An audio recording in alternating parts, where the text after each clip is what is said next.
కొడవలూరు మండలం కమ్మపాలెం గ్రామంలో ఎన్నికల ప్రచారం జోరుగా సాగింది. తొలుత డీసీఎంఎస్ చైర్మన్ వీరి చలపతి ఆధ్వర్యంలో యువత భారీ బైక్ ర్యాలీ నిర్వహించి ఎమ్మెల్యే ప్రసన్నకు రాజ్యసభ సభ్యులు విజయసాయిరెడ్డికి ఘన స్వాగతం పలికారు. అనంతరం ఎమ్మెల్యే ప్రసన్న కుమార్ రెడ్డి, రాజ్యసభ సభ్యులు విజయసాయిరెడ్డి రోడ్ షో నిర్వహించారు. కమ్మపాలెంలో ఏర్పాటు చేసిన సభలో వారు మాట్లాడారు. రాబోయే ఎన్నికల కురుక్షేత్రం పేదలకు ధనవంతులకు మధ్య జరగబోతుందని అన్నారు.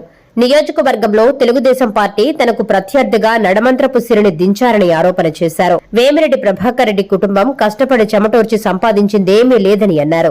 వేమిరెడ్డి ఇంటికి వెళితే గంటల తరబడి గేటు బయట వేచి చూడాల్సిన పరిస్థితి ఉందన్నారు. కానీ నేను మాత్రం నాయకుల కొరకు, ప్రజల కొరకు ఎప్పుడు తలుపులు తెరిచే ఉంటాయని అన్నారు. ఓట్ల కోసం డబ్బులిచ్చి ప్రజలను కొనేసేందుకు సిద్ధంగా ఉన్నారని ఆరోపించారు.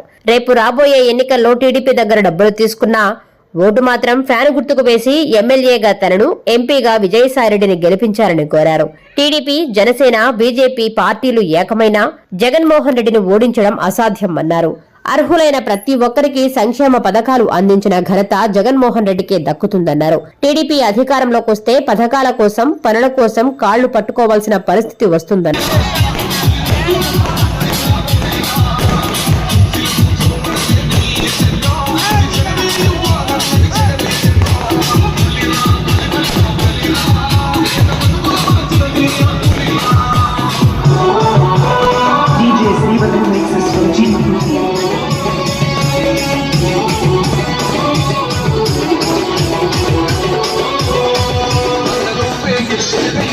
జనసేన, భారతీయ జనతా పార్టీ ఈ ముగ్గురు ఒకటై జగన్మోహన్ రెడ్డి గారిని ఇంటికి పంపించాలంట.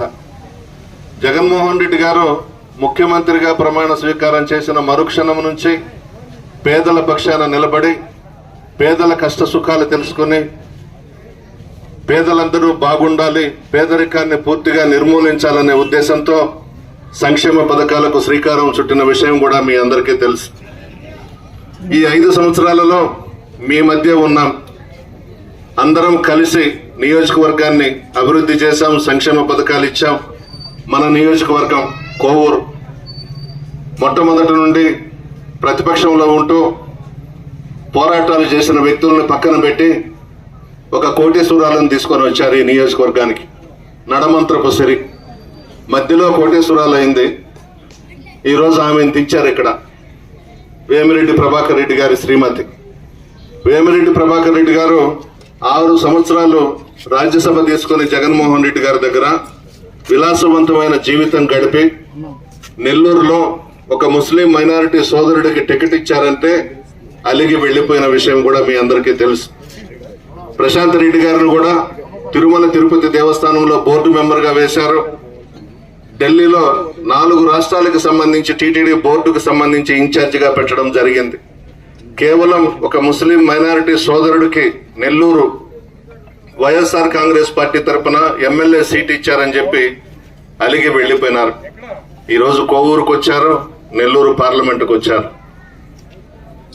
ప్రభాకర్ రెడ్డి గారు చేసింది కరెక్ట్ కాదు, చాలా తప్పు చేశాడు. చాలా గౌరవించాడు జగన్మోహన్ రెడ్డి గారు. అయినా ఆయన వెళ్లిపోయినా పర్వాలేదు కానీ బాహుబలిని దించాడు జగన్మోహన్ రెడ్డి గారు, విజయసాయిరెడ్డి గారు. ఎప్పుడైతే విజయసాయిరెడ్డి గారి పేరు ప్రకటించారో జగన్మోహన్ రెడ్డి గారు, ప్రభాకర్ రెడ్డి నిద్రపోవట్లేదు రాత్రిళ్ళు.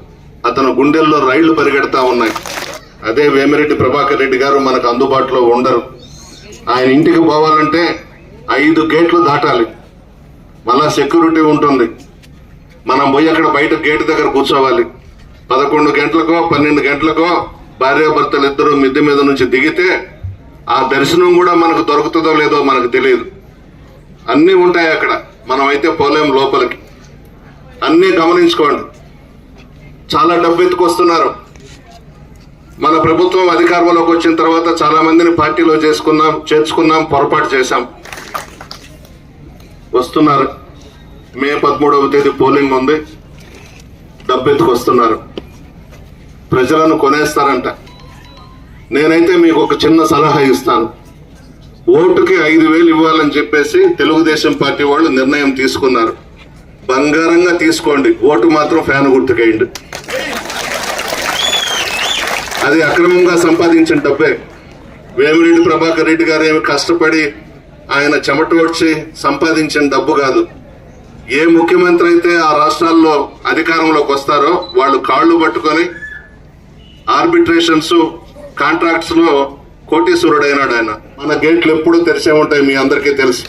నేరుగా మన ఇంటికి వచ్చి ఎస్టీలు కానీ, బీసీలు కానీ, ఎస్సీలు కానీ, ముస్లిం మైనారిటీ సోదరులు కానీ అందరినీ కూడా నేను పక్కన పెట్టుకొని కూర్చోబెట్టుకొని మాట్లాడతాను. నా మనస్తత్వం అది. అక్కడికి పోతే కుర్చీలు ఉండవు, గేట్లు తలుపులు తెరవరు, చాలా కష్టాలు పడాలి, చాలా ఇబ్బందులు పడాలి. నేనేదో ఎలక్షన్కి వచ్చి వాళ్ళ మీద మీకు చెప్పడం కాదు. నెల్లూరు ఎంతో దూరంలో లేదు. ఒక్కసారి మీరే నెల్లూరులో విచారించుకోండి ఆ కుటుంబం సంగతి, ఆ కుటుంబం చరిత్ర గురించి.